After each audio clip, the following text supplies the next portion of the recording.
Estimados hermanos y hermanas de la Iglesia La Roca de Betel, bendiciones, ¿cómo están?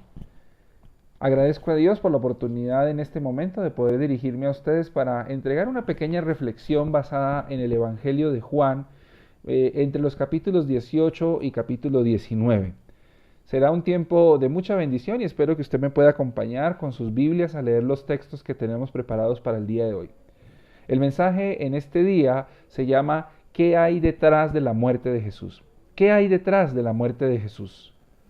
Esta es una reflexión que quiero traerles a ustedes el día de hoy, porque si bien nosotros en el pueblo cristiano, en el mundo cristiano, reflexionamos en este momento acerca de los beneficios espirituales de la muerte de Cristo, que nos trajo salvación y vida eterna, y eso es muy importante, y eso es cierto, y la Biblia nos testifica de eso, nos da testimonio de eso, pues también es cierto que detrás de la muerte de Jesús hubo otros aspectos que también es importante reflexionar en ellos para que nosotros podamos actuar también de acuerdo a lo que estamos viendo el día de hoy.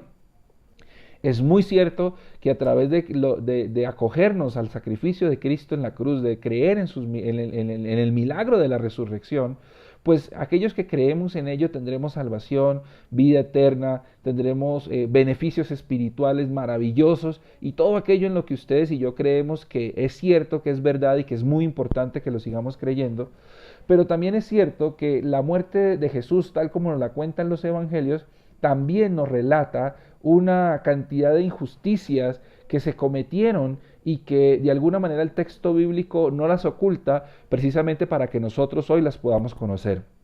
La muerte de Jesús entonces no solo trae buenas nuevas para los creyentes, no solo son beneficios espirituales para nosotros, la muerte de Jesús también es una denuncia ante las injusticias que en este mundo se cometen. Detrás de la muerte de Jesús, además de las implicaciones espirituales para nuestra salvación, también encontramos otras implicaciones y es aquellas en las que quiero que reflexionemos el día de hoy. Así que hoy quiero que reflexionemos en tres cosas importantes. ¿Qué hay detrás de la muerte de Jesús? ¿Qué hay detrás de la muerte de Jesús? Aparte de nuestra salvación, vida eterna y beneficios espirituales que seguramente usted ya conoce. Pero ¿qué más hay detrás de la muerte de Jesús? Bueno, lo primero que podemos decir que está detrás de la muerte de Jesús es el relato del asesinato de un inocente.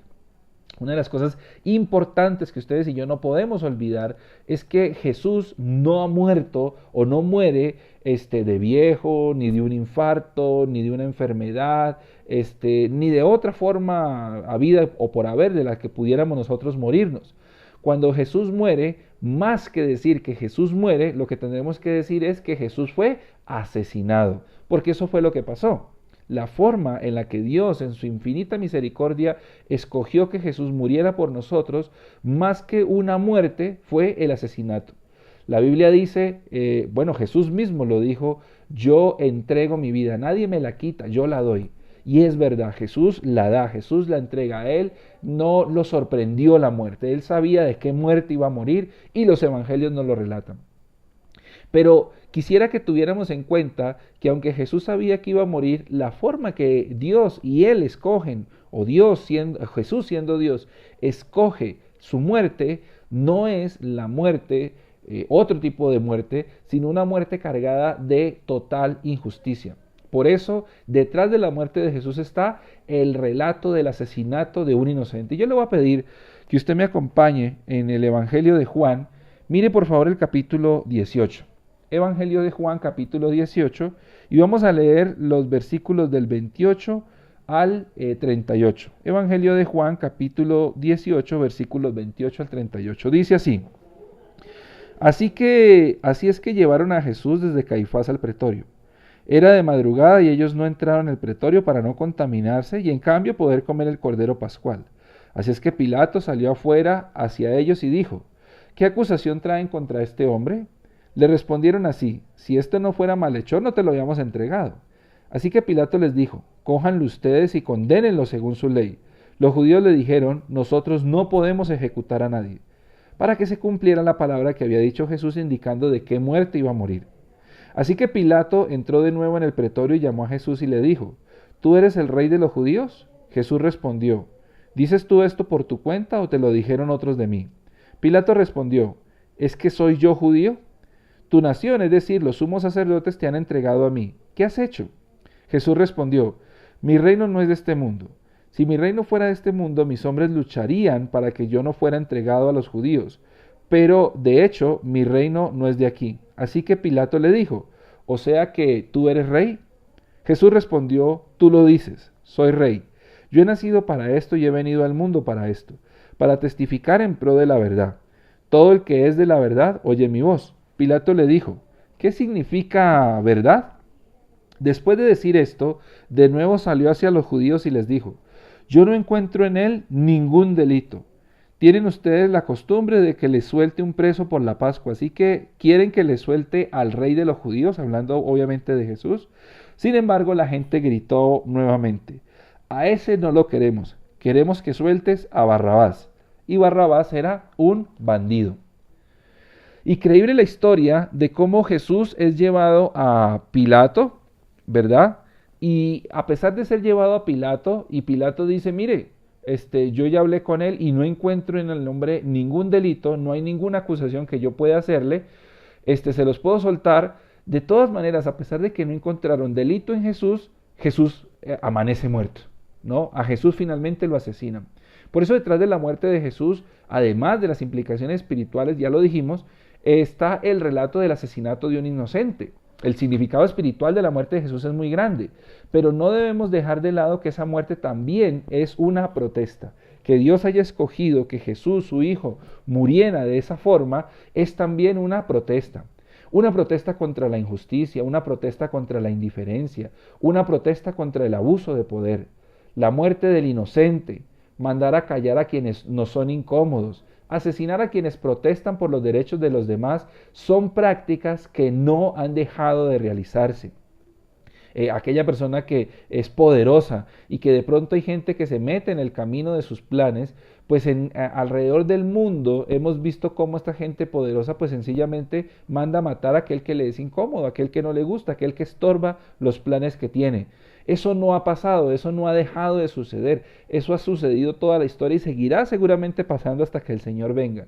Pero lo interesante del asunto es que la muerte de Jesús de alguna manera es una forma de muerte de este tipo. ¿Y cómo Dios escoge que Jesús muera de esa manera? ¿Para qué? Pues sencillamente para que a nosotros nos quede claro que la muerte de Jesús es el relato del asesinato de un inocente y que esas cosas que, digamos, a Jesús le sucedieron, pues no han dejado de pasar en una sociedad como la nuestra, ¿no? Por eso hoy debemos, por supuesto, alegrarnos por los beneficios espirituales que nos otorga la muerte de Cristo, pero más que eso debemos levantarnos en contra de las injusticias que aún hoy se están viviendo en el mundo. Detrás de la muerte de Jesús está el asesinato, mis hermanos y hermanas, el asesinato de un inocente. Pero ¿qué más hay detrás de la muerte de Jesús? Aparte del asesinato de un inocente, detrás de la muerte de Jesús está la tragedia, segundo, de una sociedad anestesiada.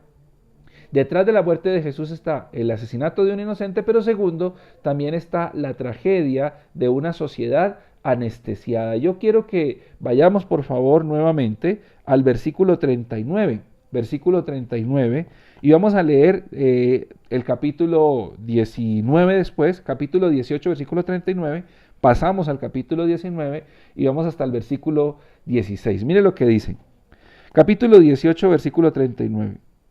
Ustedes tienen por costumbre de que yo les suelte un preso por la Pascua, así que quieren que le suelte al rey de los judíos, hablando de Jesús. Con que la gente gritó nuevamente, a ese no lo queremos, queremos que nos sueltes a Barrabás. Barrabás era un bandido. Capítulo 19. Así que entonces Pilato cogió a Jesús y mandó azotarlo, y los soldados, trenzando una corona de espinas, se la pusieron en la cabeza. Le pusieron un manto púrpura y se acercaban a él y le decían, «Salve, rey de los judíos», y le daban bofetadas.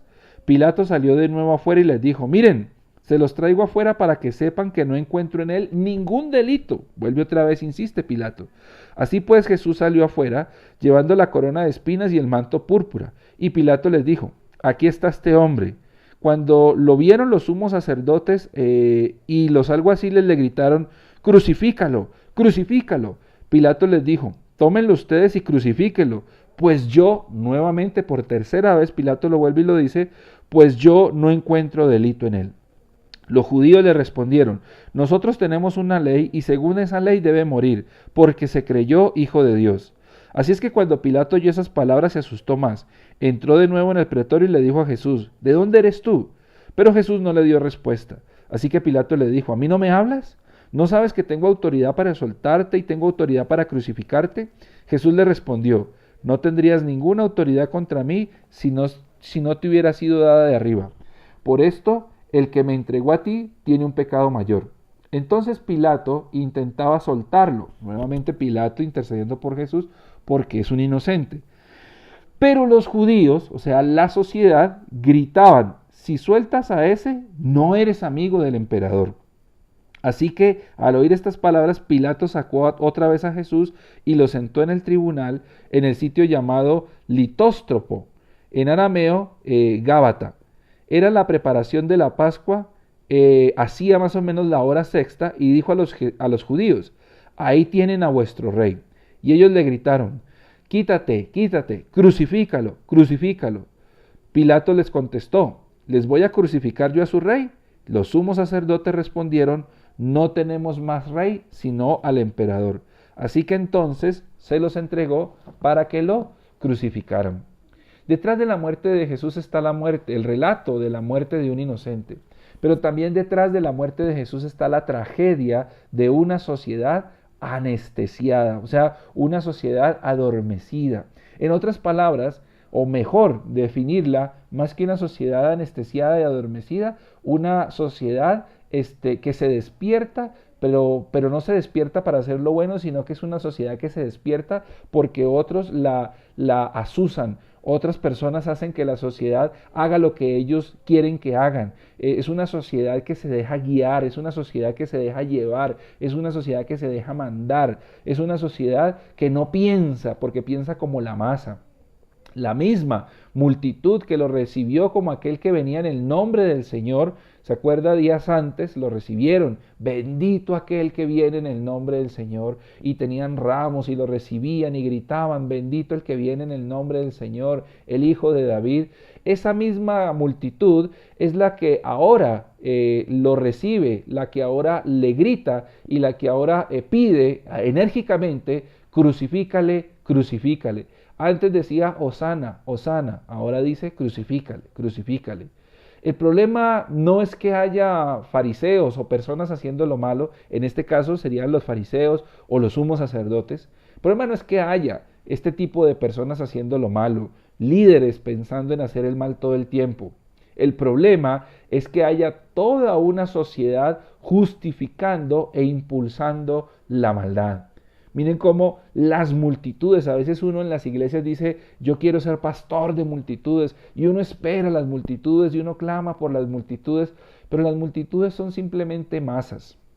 Las multitudes son simplemente masas que se dejan llevar por lo que les diga sus líderes.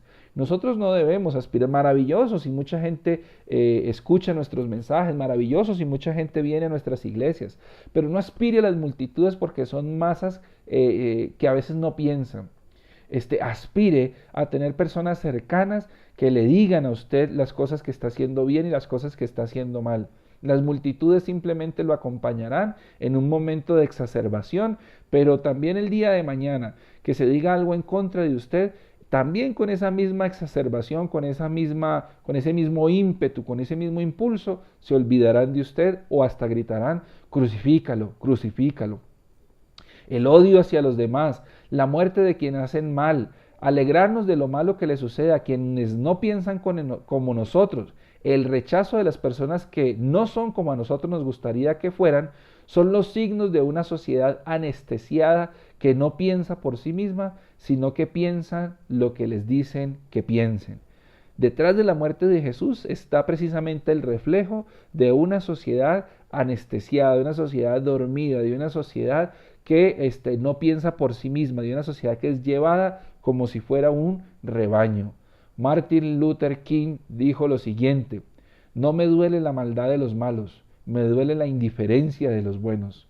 ¿Cómo es posible que estos que días antes alababan a Jesús y lo perseguían y lo seguían y lo querían ensalzar como un rey, días después estén diciendo: crucifícale, crucifícale?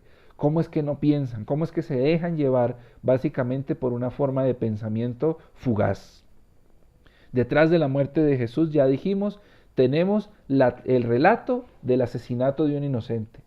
Pero segundo, detrás de la muerte de Jesús tenemos la tragedia de una sociedad anestesiada.